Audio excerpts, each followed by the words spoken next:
llegirem un text que es diu Apel·lació a la joventut.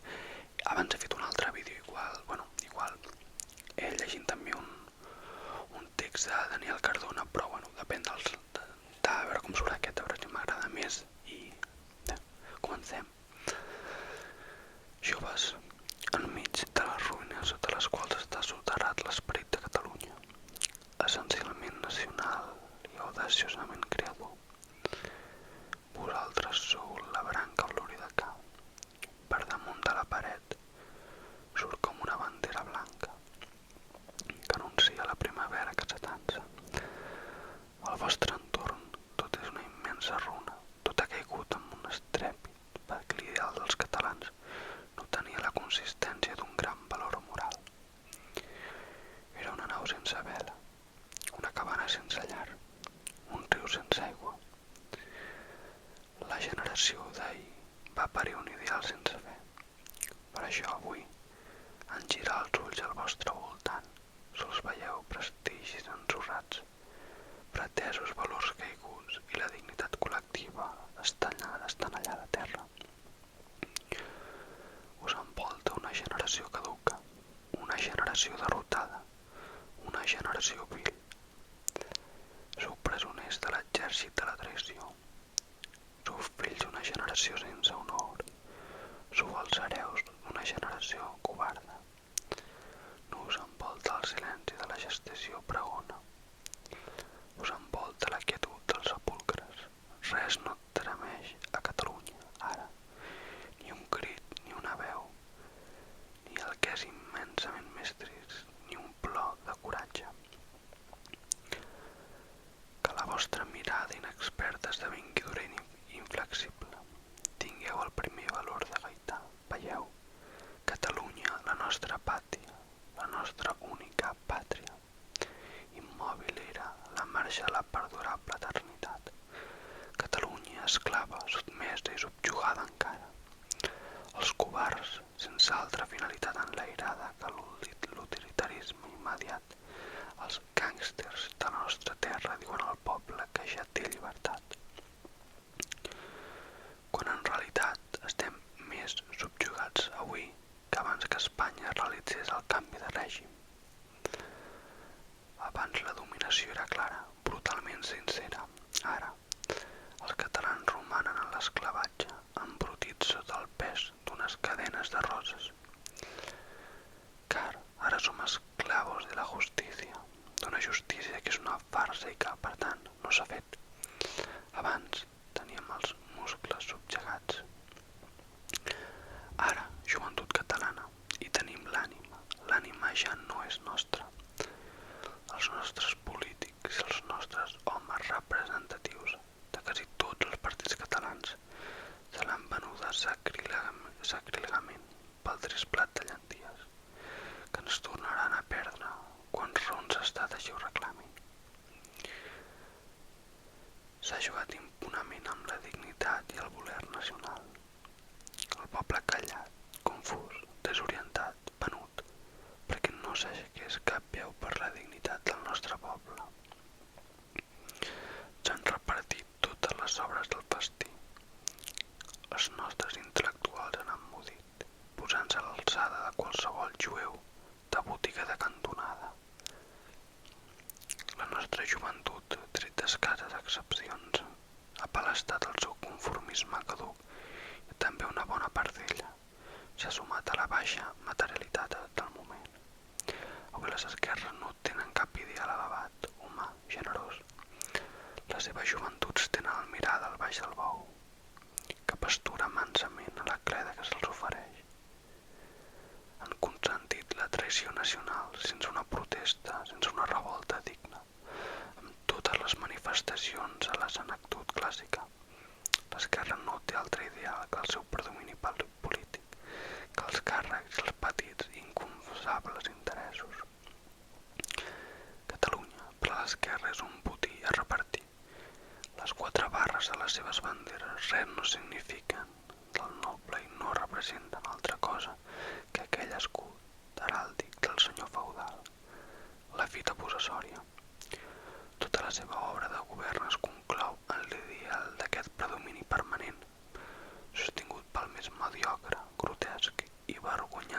feixismes, vergonya nostra d'avui. Clavi al cor de la nostra Catalunya, terra tradicional de llibertat. Les dretes catalanes no es mouen tampoc pels ideals, es mouen pel pànic del moment, prenyat d'inquietud. Tampoc és l'ideal de Catalunya el que els fa moure. Actuen per un egoisme de classe, sense posar la defensa d'aquests interessos que sempre és respectable i profundament democràtica la seva percepció, al costat de l'ideal de la pàtria. Les dretes han consentit també la transició i l'han facilitada en lloc d'obstruir-la. Les dretes fins avui han estat en la història de la nostra renaixença nacional la traïció permanent a la llibertat nacional definitiva de la nostra terra.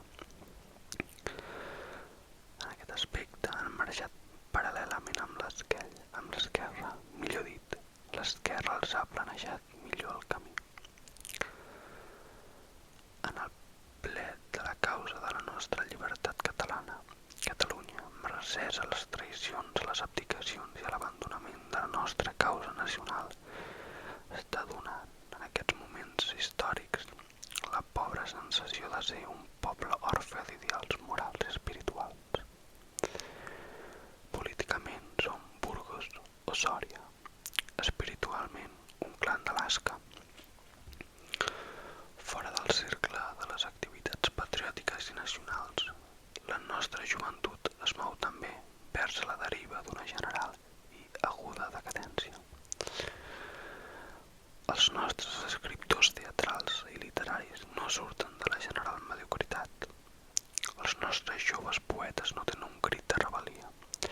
La nostra aviació, tot just incipient, quasi que no té alumnes ni deixebles. No hi ha esperit d'aventura, de gosadia, d'energia. Els nostres vaixells van comandats per gent que no és catalana en les seves rutes marines. No tenim ànsia de l'inconegut, no sentim aviadesa i inquietud pel misteri ignot. Som la generació madrilenya dels 800. Portem la meseta arrapada a l'ànim. Acceptem el més fàcil, el més còmode i el més assequible, sense trontollaments.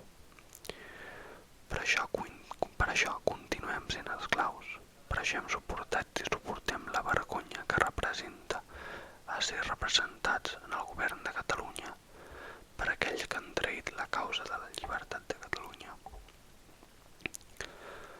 L'ideal de la joventut catalana present no és altre que el Dancing diumenge, l'esport no com a mitjà ideal, sinó com a esplai plebeu idolàtric.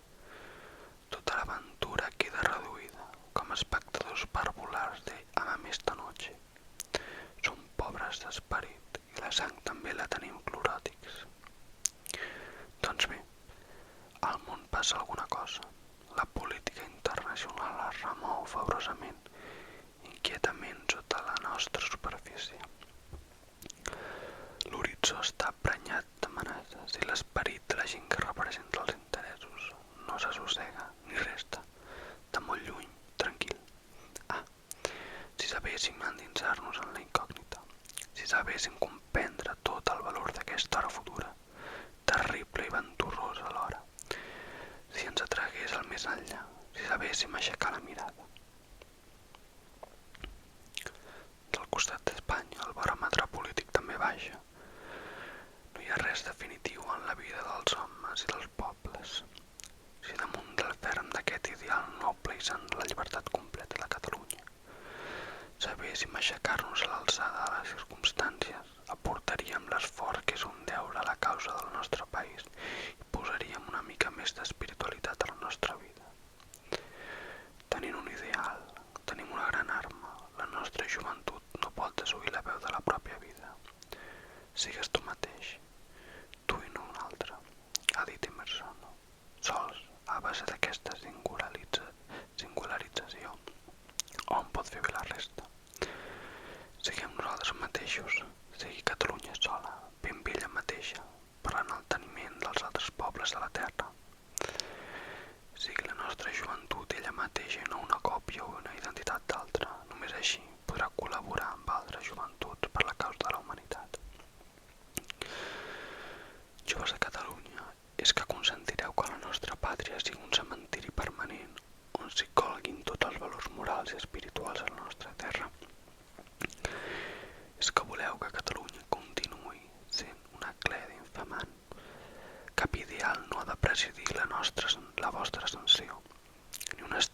s'orienti en aquesta nit difusa.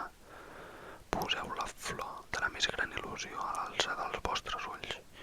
Viure sense una gran il·lusió, sense ideals, no val la pena viure. Amunt els cors joves de Catalunya, vosaltres els joves, els adolescents gairebé, els que teniu l'ànima pura, on la malvestat humana no hi ha fet estralls. Aixequeu els cors i com un calze oferiu-lo a la santa i noble causa de la llibertat de la terra. Una campanya a favor de la intervenció de la nostra joventut a la vida política, cultural i patriòtica de la nostra terra és absolutament i urgentment necessària. En diem intervenció, no col·laboració. Volem dir determinar una nova i vertera vida. No volem dir perllongar el somni letàrgic d'ara, fer perdurable l'Antònia d'avui, fer cròniques la inèrcia, l'absència idealista, l'utilitarisme indigne. La joventut d'avui ha de sortir a la palestra per l'honor i per la dignitat de la raça. Les joventuts afiliades a nosaltres sols han d'ocupar l'avançada en aquesta marxa sobre la Catalunya que agonitza. La nostra feina és d'iconoclastes. Respectem el passat, però no el seguim. Tota una època s'ha acabat a Catalunya i sobre damunt del nostre cel la claror diàfana de la nostra albada. Que cadascú dels nostres joves patriotes ocupi el seu lloc i s'hi faci ferm. La nostra feina és el silenci, en l'absolut silenci, la nostra tàctica, la intervenció discreta, el nostre mot d'ordre, no recular, la nostra condició moral, la voluntat. Beato amb un admirable ordre del dia de Napoleó, a propòsit d'un granader que, davant de la retirada de les tropes imperials, es va suïcidar de pena, Saint-Cloud, 22 Floral, any 10. El primer cònsol ordena que es publiqui a l'ordre de la guàrdia que un soldat deu saber vèncer la malàgnia, que hi ha tant de valor a saber sofrir amb constància les penes de l'ànima que restar immoble sota la metralla d'una bateria. Abandonar-se sense resistir, matar-se per sostreure-s'hi, és abandonar el camp de batalla abans d'haver vençut. Ja ho saben els nostres estimats amics patriotes, ja ho sabeu, germans de l'Havana, que us abandoneu enmig de les grans dificultats de la batalla. Ja ho sabeu, patriotes tots i de tot arreu, no abandonarem la nostra bandera, no recularem. Ara és l'hora de multiplicar-nos i preparar-nos per a l'assalt final. En el futur ens espera la nostra victòria. Tinguem fe. Senyor ministre, diu un dels més perfectes personatges de Poli Civil, de Tristan Bernard. Un dia vindrà que amenaces de baus assenyalaran a l'horitzó. Nosaltres no estarem a punt. En aquesta batalla, un prodi idealisme nacional, els patriotes separatistes hi hem d'ocupar el primer lloc. Tot el que és nacional és nostre. Podem repetir com altres nacionalistes afirmen, no tot és podrit en aquesta Dinamarca mediterrània nostra.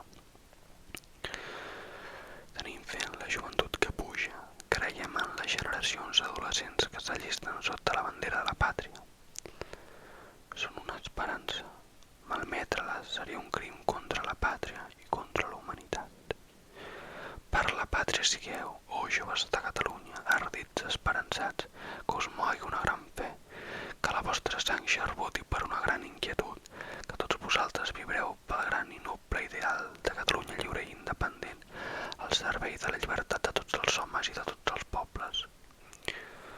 No cantem més els segadors, que avui ja són un rèquiem, cantem-lo, emplenats de joia, quan el primer jove aviador es llança a l'inconegut de firmament. Saludem llavors amb el nostre himne nacional, el primer Roland Garros de la nostra Catalunya, en marxa a la llibertat definitiva. Descobrim-nos davant de la tomba del primer soldat inconegut. Mort per la pàtria,